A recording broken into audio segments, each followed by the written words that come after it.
Good morning, everyone. Here I am at downtown Springfield, Illinois, just across the street from the Lincoln Museum and Presidential Library. So I've heard real good things about this. I'm looking forward to it. I don't know how much filming I'm going to get to do on the inside, but we'll give it a shot, and I'll let you know how it was.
This museum is really something like I've never seen before.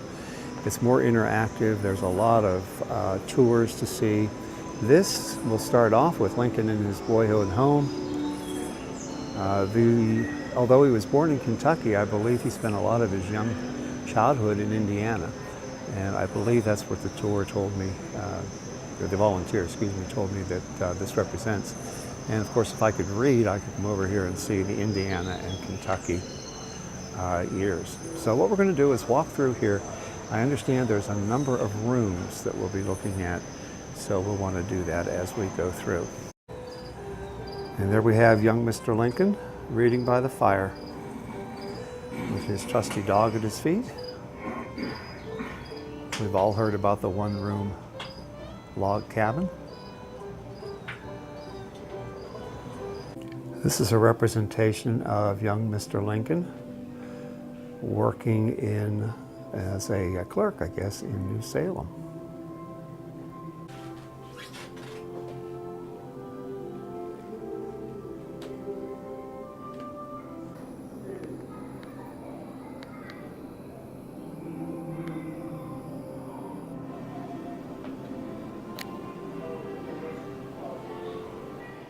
Okay, guys, this is something we can all relate to.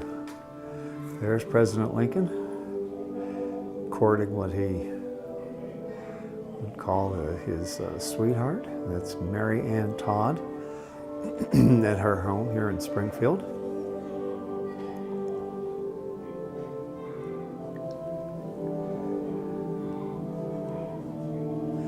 There's a little placard here that says, Mary led the conversation. Lincoln would listen and gaze on her as if drawn by some superior power. And I think, guys, we all would recognize and identify with that. While in Springfield, Mr. Lincoln began to build his law practice, according to the information we're given here. And this is just a reproduction. You can hear the recording of the kids' laughter. This is a reproduction of his law office with a Mr. Hendren, I think his name was. Here, reproductions of his two older kids, apparently, while he's lazily working from the sofa over there, the kids are doing pretty much what they want in the office. So he must have been a pretty laid-back dad. So we've seen now much of his Illinois days, and now as we continue our tour, we're going to go on to the White House. This is one interesting display and museum. I've never seen anything like it, just based on what I saw there in his Illinois days. This is worth the trip if you're anywhere in the neighborhood or vicinity. This is worth spending at least half a day. And if you're passing through, plan on stopping. You won't regret it.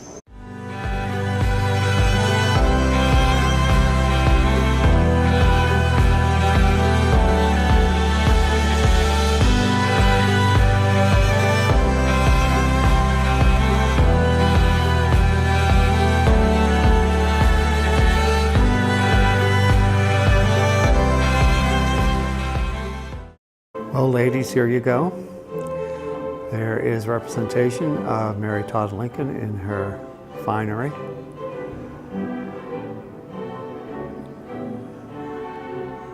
All I know is I wouldn't want to wear all that getup.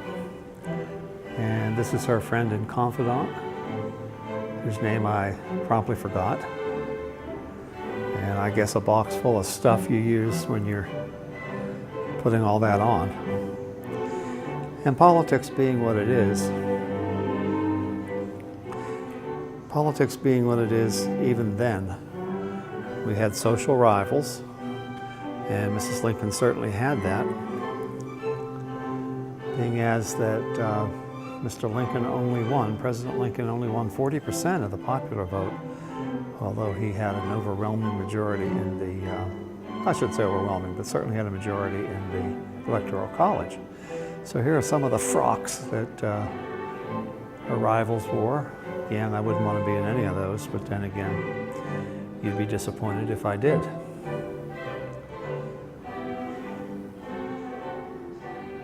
They didn't have the internet back in his day, and I guess this is how they advertised their dislike for the new president.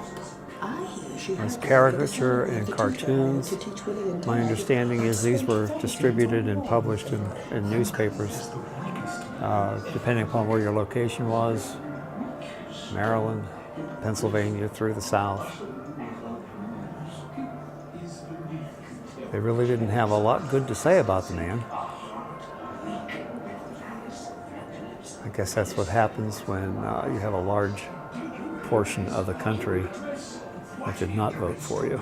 This is a picture of a reenactment of one of the first soirees, balls, parties that the Lincolns threw, Mary Todd being the hostess.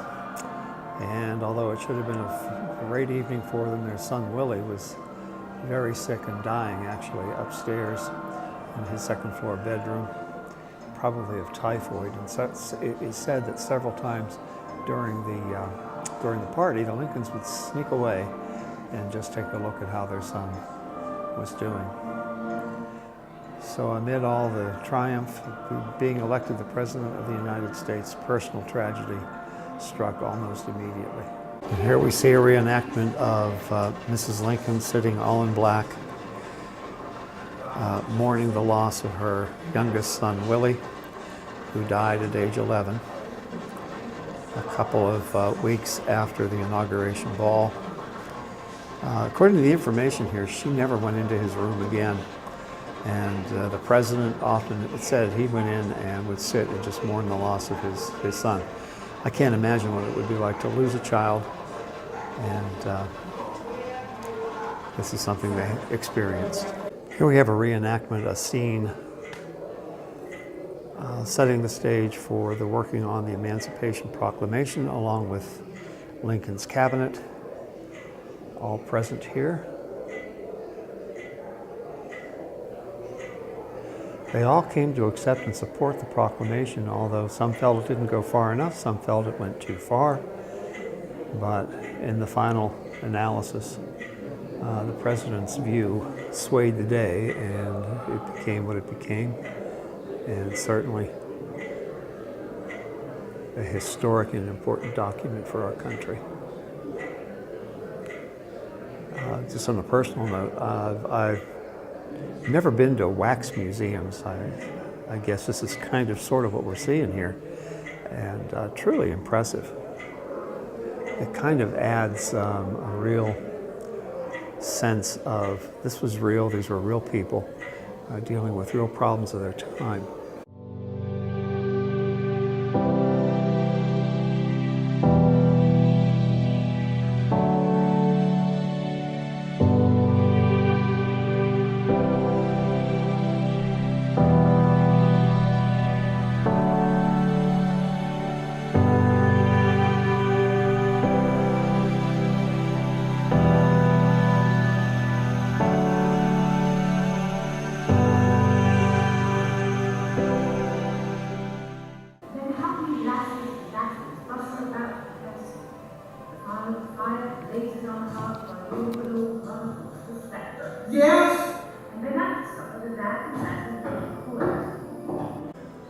Well, we all know what's being depicted here. There's the president and his wife. Ford's Theater. And the villainous assassin. This is a solemn reproduction of Lincoln's body lying in state in the Springfield capital of Illinois, where it was brought back by train.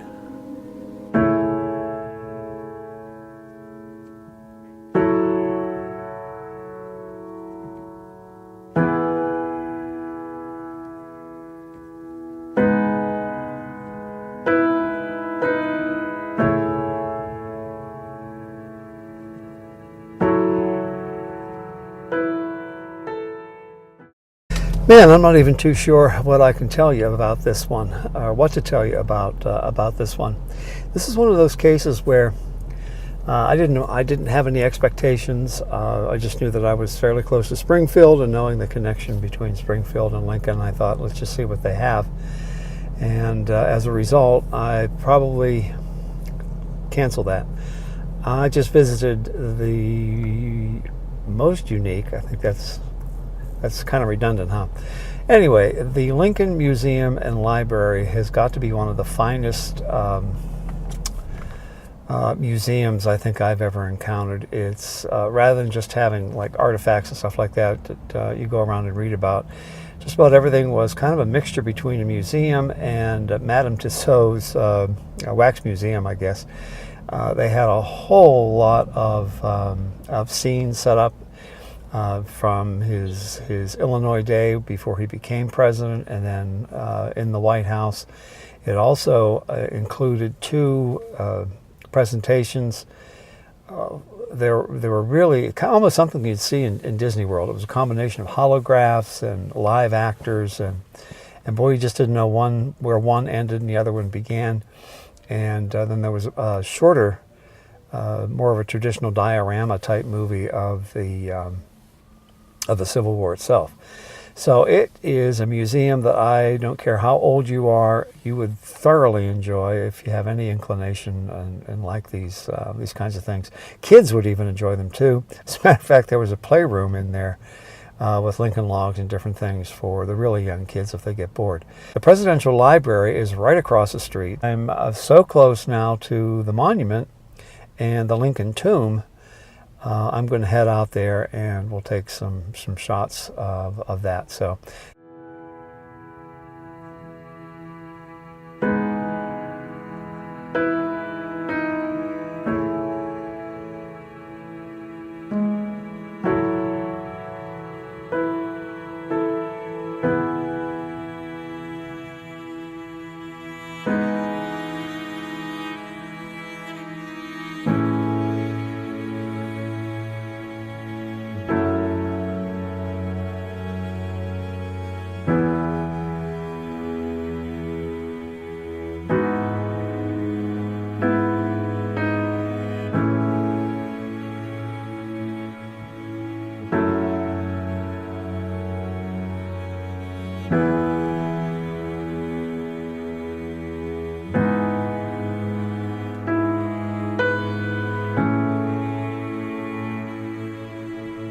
Inside the actual burial chamber, now the vault of Lincoln's tomb. I was very surprised to find out this was open to the public and the photography was permitted. And here I am at the actual Lincoln tomb here in the Oak Ridge Cemetery in Springfield, Illinois. And what a solemn and beautiful place this is.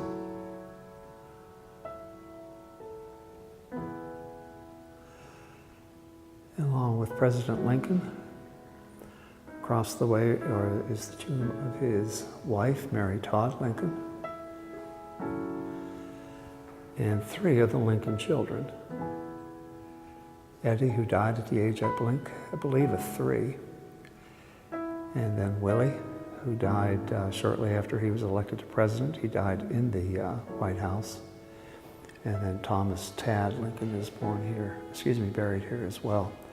I think Robert is the oldest of their children, and I believe he is right over here.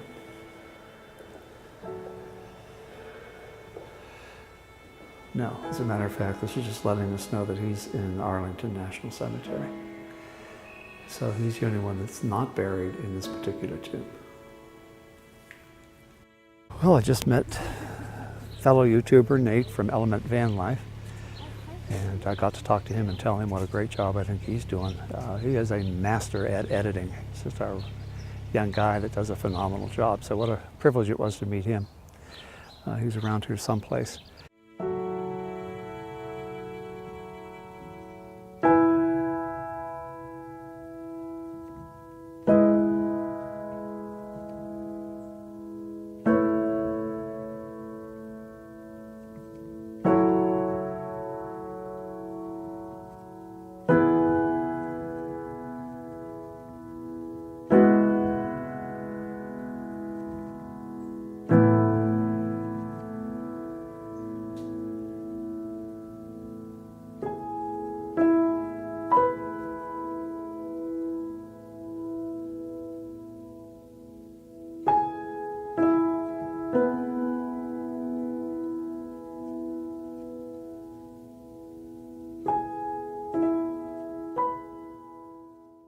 Being this close to Springfield and knowing that, you know, in the back of my mind, I think I remember some things from junior high and high school history class, American history class, that Lincoln was from this area. So sure enough, I was able to locate some information that indicated that there was a museum and his presidential library.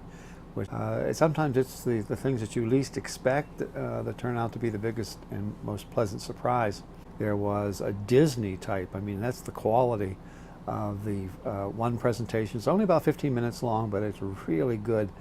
About the presidential library is what's playing right now. Apparently there's a rotation and they have different topics. So I'm all inspired now. I've got to get to a video store or see if I can't find it on Netflix or download it somehow, just to kind of enhance the experience. And then just so everybody would, so you know, and probably most of you do, the President Lincoln is buried here in Springfield in I think it's the Oak Ridge Cemetery, I believe that's the name.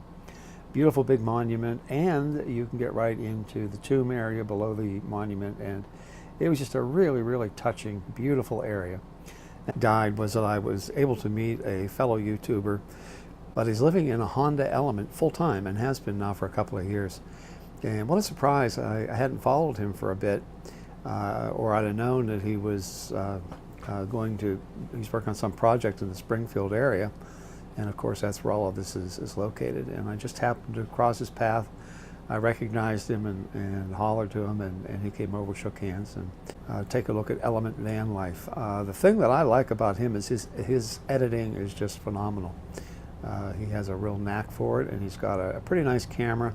And I like some of the angles and some of the fade in and fade out kinds of things that he does. So, and as I said before, anytime I try to do a video, you know who is right here trying to make sure that I understand that I should be paying attention to him, not doing videos. Jacob. Hey Jake, look here. I know he doesn't look much like a poodle. We had a grooming disaster. His dad hasn't taken very good care of him. And he was full of knots, mats, I guess is the term, and the groomer said, let's have a restart, a redo, which I agreed to. I obviously didn't understand what that meant. So now he looks, he was so shaggy before, he kind of looked like a Labradoodle. Now I'm not too sure what kind of a dog he looks like, but certainly not a standard poodle. But there he is, and anytime I, as I say, decide that it's time to do something else, there is Jacob saying, no, it's time to pay attention to me. So until next time, have a great day. Talk to you soon.